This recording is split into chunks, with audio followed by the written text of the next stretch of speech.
There is a specific sentence you have been waiting for. You know exactly what it is. You have rehearsed how it would sound in their voice.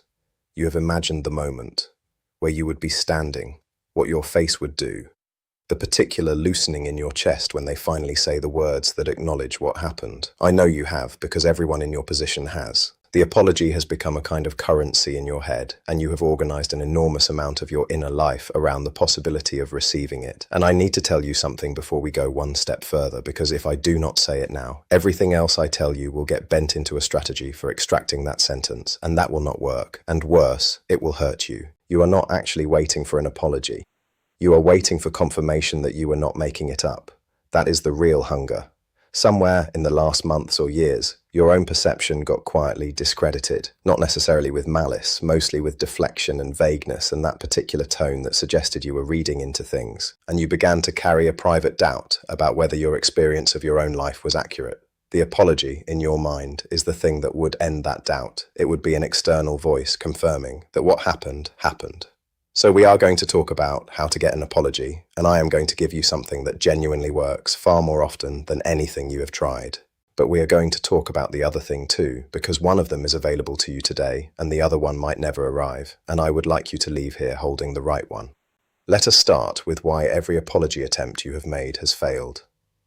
Because they have failed, haven't they, repeatedly? And each failure has left you feeling slightly more insane than the last. Here is the mechanism. For a securely attached person, an apology is an action. Something happened, they caused harm, they name it, they feel bad, they say sorry, life continues. The apology sits inside their identity as one event among many. It costs them something, but it does not cost them their sense of who they are. For an avoidant person, an apology is not an action, it is an admission of category. They do not hear, I did a hurtful thing, they hear, I am a person who hurts people. And their entire psychological architecture, every wall, every deflection, every carefully maintained story about being low maintenance and reasonable and easy to be with, was built specifically to prevent that sentence from ever being true. So when you ask for an apology, you are not asking for a behavior. You are asking them to hand you a demolition charge and trust you not to use it. That is why they go strange. That is why the conversation always ends up being about something else.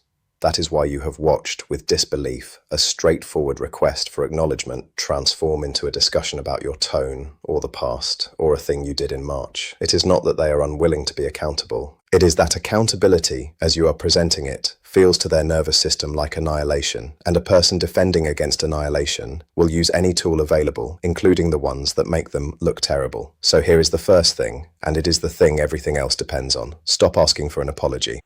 Not forever. Not as a manipulation, but understand what happens the second the word enters the room. The moment they perceive that an apology is the desired outcome, the entire conversation becomes a negotiation in which they have something you want. And a person who has something you want is a person in a position of power who will not give it away, because giving it away ends their advantage and exposes them at the same time. Every request for an apology raises its price, and there is a second cost to asking that nobody mentions. Every time you ask and do not receive, you learn something about your own standing that is not true. You learn that what you needed was refused, when in fact, what you needed was never audible in the form you sent it. You have been getting negative results from an experiment that was never properly run and drawing conclusions about your worth from data that was corrupted at the point of collection. Now here is the actual method, and I want to walk through it slowly because the details matter enormously, and it is the small deviations that cause it to fail. Choose the moment with more care than the words. Before any of the above matters, there is the question of when, and people get this catastrophically wrong because they raise the subject at the moment of maximum feeling, which is the moment of maximum defense. Do not do it immediately after the injury. Do not do it late at night. Do not do it in a conversation that started as something else and drifted here. And above all, do not do it when the two of you are facing each other in a quiet room with nothing else happening. Because direct eye contact and undivided attention is precisely the configuration an avoidant nervous system reads as interrogation. The best conversations of this kind happen sideways, in a car, on a walk, while something else is being done, shoulder to shoulder rather than face to face. This sounds like a trivial detail, and it is not. The reduction in perceived confrontation is enormous, And a person who is not being confronted has access to parts of themselves that are simply offline under pressure. And keep it short, under a minute. The length of what you say is itself a signal. A long speech tells them this is a proceeding with an agenda, and they will start managing rather than listening. 2 sentences tells them this is a thing you needed to say, not a trap you spent the afternoon building. Describe the event without an interpretation attached. This is where nearly everyone loses it. You go into the conversation and you say something like, "You made me feel completely worthless when you ignored me all weekend."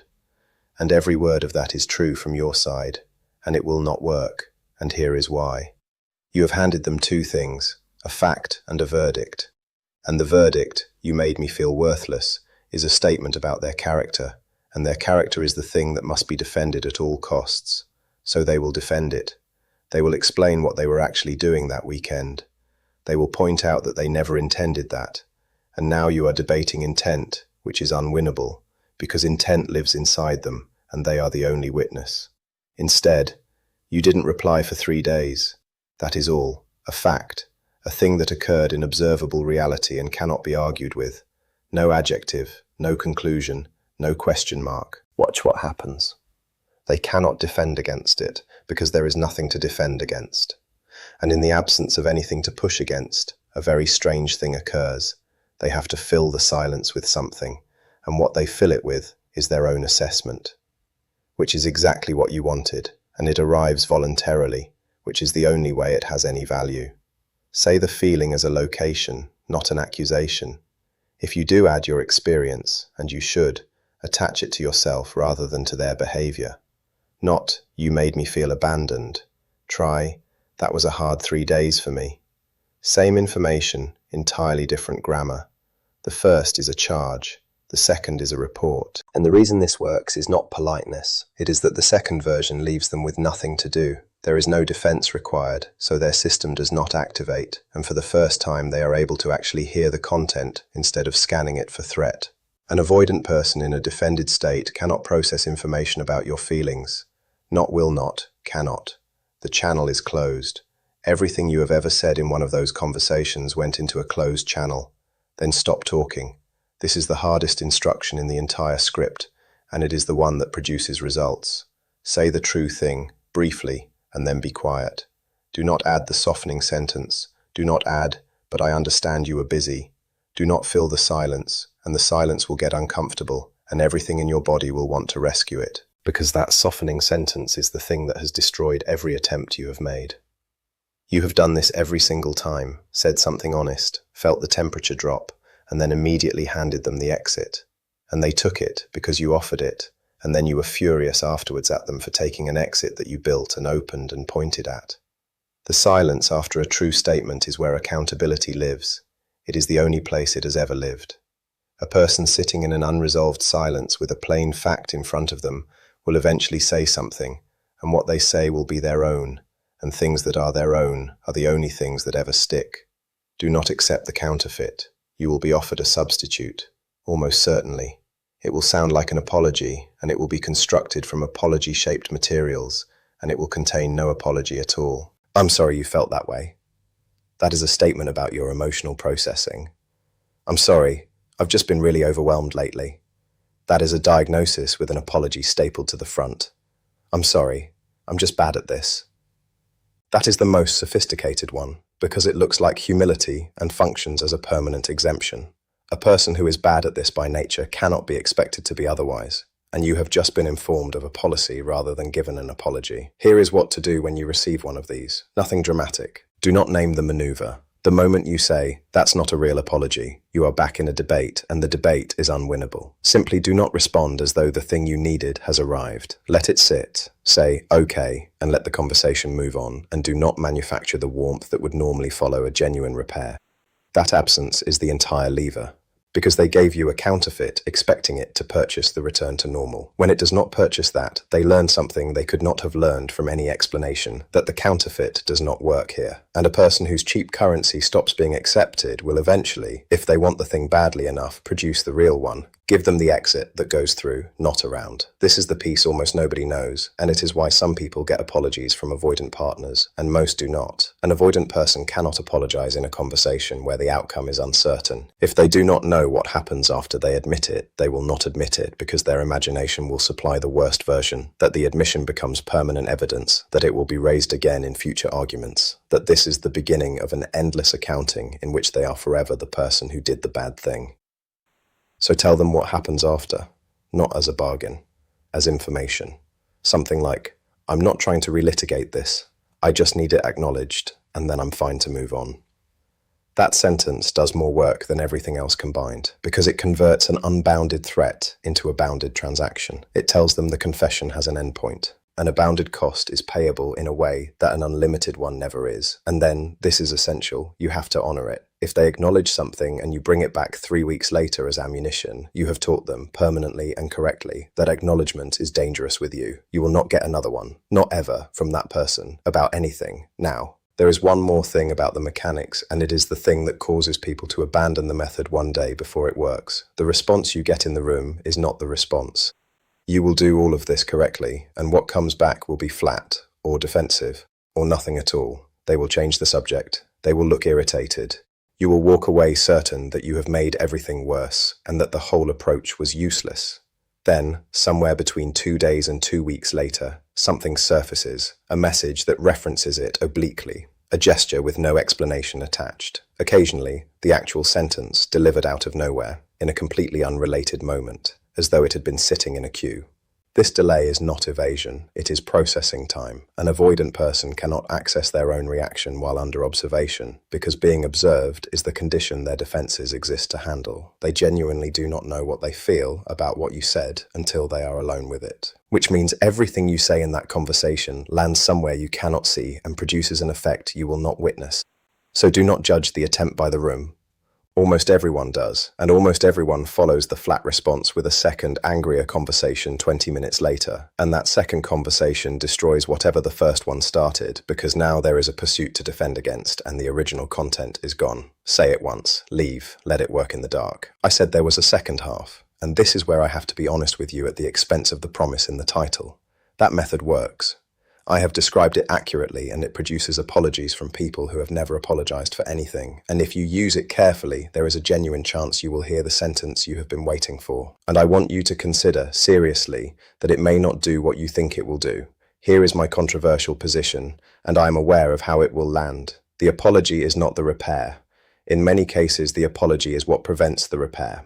Because once it is said, a countdown starts. You get an acknowledgement, and there is a window, sometimes days, sometimes weeks, in which everything feels resolved, and then the same behavior returns, exactly as before. And now you have a much worse problem than you had at the beginning. Now you have a documented admission that they know the behavior is harmful, combined with the behavior continuing anyway, which means it is no longer possible to believe they simply did not understand. Before the apology, you could hold the hopeful theory. They do not realize what this does to me. After the apology, that theory is gone. And what replaces it is much colder. They know, and it did not change anything. A lot of people at that point do something remarkable. They decide the apology must not have been sincere enough, and they go looking for a better one. And that is how a person spends 3 years collecting increasingly elaborate acknowledgements from someone whose behavior has not moved a millimeter since the first one. So before you go and use any of this, I want you to sit with a question.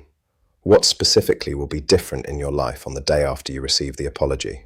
If the honest answer is, I will feel less crazy, that is real, and I take it seriously, and I want to tell you there is a way to get that which does not depend on them. If the honest answer is, I will finally be able to move on, I would gently suggest that permission to move on is not something another person can issue, and waiting for them to issue it has become another way of staying.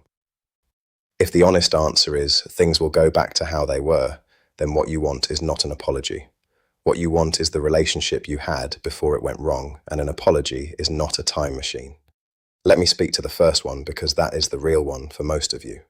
The doubt you are carrying, the private uncertainty about whether you overreacted, whether you were too sensitive, whether the thing that happened was as bad as it felt, does not actually require their testimony to resolve. It feels like it does. It feels like their acknowledgement is the only admissible evidence. But look at what you are proposing. that the reliability of your own perception should be determined by the person with the strongest possible incentive to say it was inaccurate. That is not a fair court. That is not even a court. That is asking the defendant to write the verdict.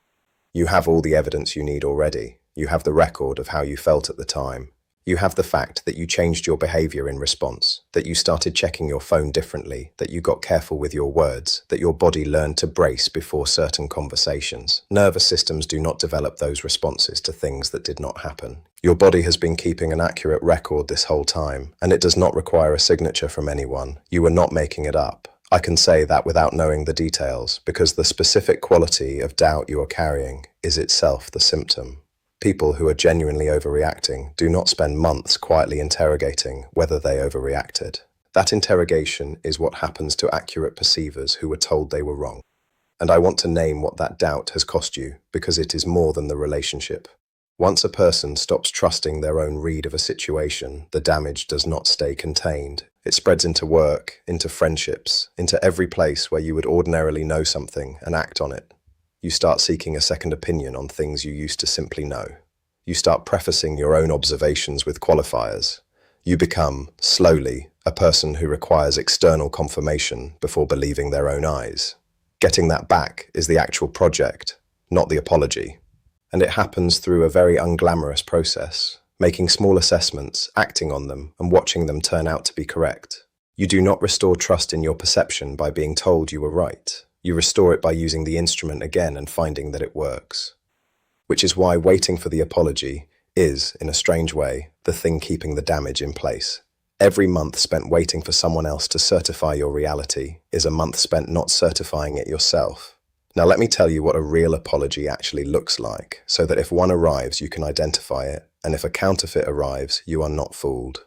A real apology names the specific behavior, not the general regret. I'm sorry for how things went is fog. I didn't answer you for 3 days, and that was a way of avoiding a conversation I didn't want to have is an apology. And notice it contains no apologetic language at all. A real apology includes the function. They say what the behavior was for, because behavior always has a purpose, and a person who has genuinely examined their own conduct knows what it was accomplishing. Someone who cannot tell you what their withdrawal was doing has not looked at it. They have simply agreed that it was bad in order to end the discussion.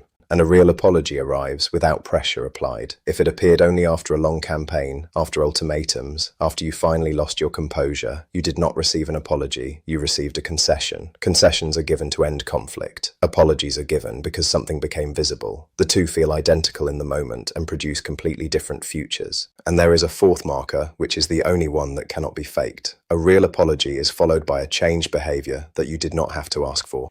Not a promise of one. Not, I'll do better. The next time the same situation arises, something is different, smaller, imperfect, but different. They answer sooner. They say the awkward sentence instead of vanishing. They come back after 2 days instead of 5. That is what an apology actually is. Not the words, but the amendment the words were describing. Everything else is atmosphere, which gives you a very simple test, and it costs you nothing. Do not evaluate the apology when you receive it. Evaluate it the next time the pattern comes around. Let the future do the assessing, because the future is the only reliable witness in this entire subject. So here is where I want to leave you.